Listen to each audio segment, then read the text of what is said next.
Grand Theft Auto.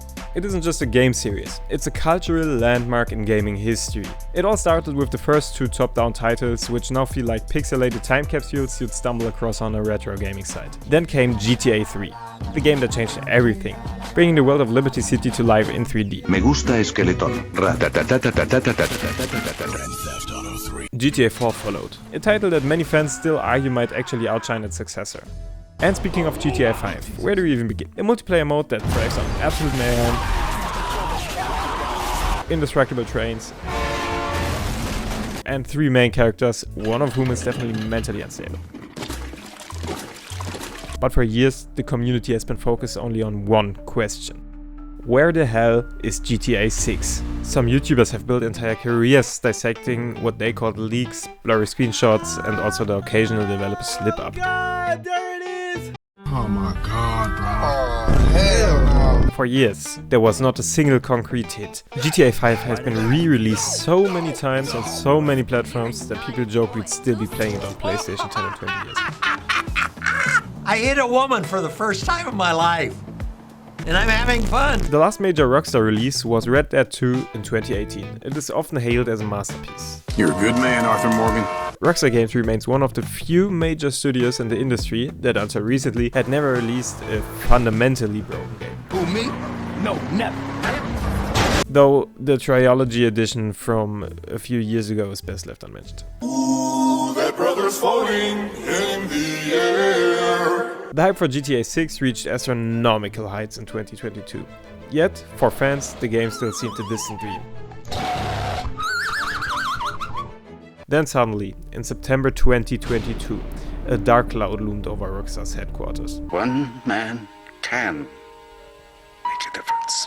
The internet was struck like a meteor. A massive Grand Theft Auto 6 leak dropped.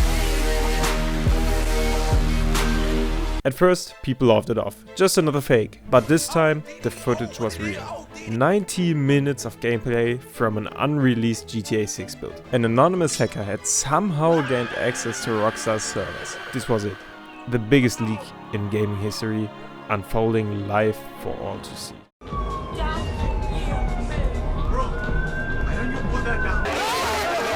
Yesterday, Grand Theft Auto 6 leaked for real. Okay, definitely real, no shot. People joked about the hacker's impending doom, predicting Rockstar would send out an army to get him and that not even Saul Goodman could save him now. But it was too late. The internet was flooded with an unfinished version of GTA 6. A huge number of people complained that the game looked bad or incomplete. It looks very, very unfinished. If this is GTA 6, they can keep it respectfully. You idiot! You're honestly an idiot. I don't know what's wrong with you. And of course, the game looked unfinished. Because it was. Complaining about it was like judging a painting when the artist has only sketched out the outlines, or walking into a movie set mid-shoot and criticizing the lack of special effects. And people, just like how the internet is, were talking absolute nonsense about game development. People said that graphics are the first thing completed in game development, so the leaked footage must represent the final product. And that couldn't be further from the truth. In reality, graphics are often one of the last things to be completely finished in a video game.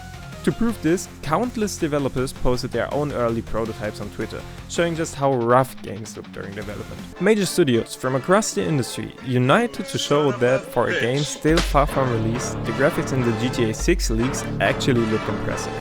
So this was, I think, literally the first Mercy gameplay that you're ever going to see. Early Reinhardt with his shield.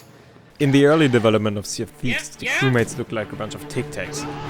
In folds of midnight waters, side by side, we sons and daughters. But obviously, Rockstar stopped too late. Such a massive security breach is a red flag for investors. Exactly one day later, Rockstar issued a statement.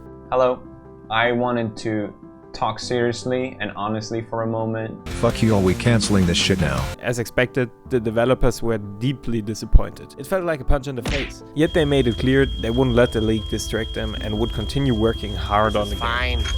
I'm okay with the events that are unfolding currently. This also highlights the dark side of game leaks. In most cases, nobody wins. Developers are frustrated as their unfinished work is picked apart and leaked storylines do little to build genuine excitement. Did it hurt Rockstar? Yes. Did it fuel the hype for GTA 6 even more? Almost certainly. The statement of Rockstar became the most liked gaming tweet on the platform overnight. True to their word, Rockstar didn't let the leak slow them down. And in December, they surprised fans with the official GTA 6 trailer. Lucia.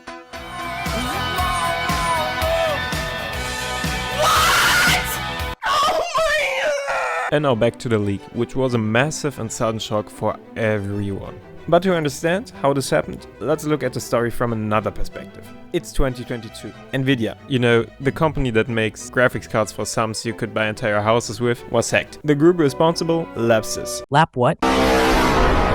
La Pussy. They gained access to sensitive data and professionally extorted the company via Telegram for millions.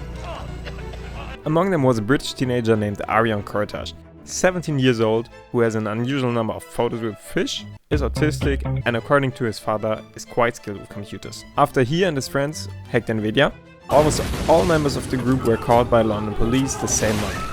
His father thought Arian was just playing computer games. He had no idea his son was extorting companies for millions as a prank. But for the group, it was never about the money. They just wanted to show off their hacking skills for friends and found the idea of trolling billion-dollar companies on Telegram irresistible. Arian received probation with the condition that he couldn't use the internet. Months passed, but Arian had made plenty of enemies in the hacking scene. Throw that piece of paper at me. And another group leaked his personal data, including his name, address and family information. Which is why we now see all those fish photos, by the way. With a bounty on his head, London police moved him to a hotel for safety, which became his home for months. So, what did Arian do? He bought a £30 Amazon Fire TV stick, hooked it up with a mouse and keyboard to the hotel TV, and with the help of another autistic friend, hacked into Rockstar Games' internal servers. Using Slack. In case you are unemployed and don't know what it is, it's like Discord, but for work. He accessed 90 minutes of gameplay and source code from other GTA titles. Then proudly posted the footage via a link in the Grand Theft Auto forum. At first, people mocked him. 3 out of 10 for the effort. Hey bro, can you also leak GTA 7 for us? But curiosity soon took over. Forum members began watching the videos piece by piece. 90 minutes of detailed gameplay. As users examined the footage more closely, skepticism faded. After a few pages of heated discussion, everyone agreed. The footage was real. After going to bed, Arian woke up. Wake up. Wake up. To find he'd gone viral, with 3,000 Telegram messages waiting for him. As the forum pages swelled to 25,000 live viewers and began to lag, Arian suggested on page 105 that Rockstar contacted him via Telegram to negotiate a deal. I've come to bargain. You've come to die. But before anything could happen, the FBI was already in his hotel room, catching him live as he hacked his next big target. There he is. And Corty was deemed psychologically unfit for trial, which makes you wonder if he really did have Saul Goodman as his lawyer. Fact is, Arian Kurtaj couldn't have done it without me. And at least as far as I know, he's been in an indefinite hospital order ever since. So this is what the dream feels like. This is the victory we longed for.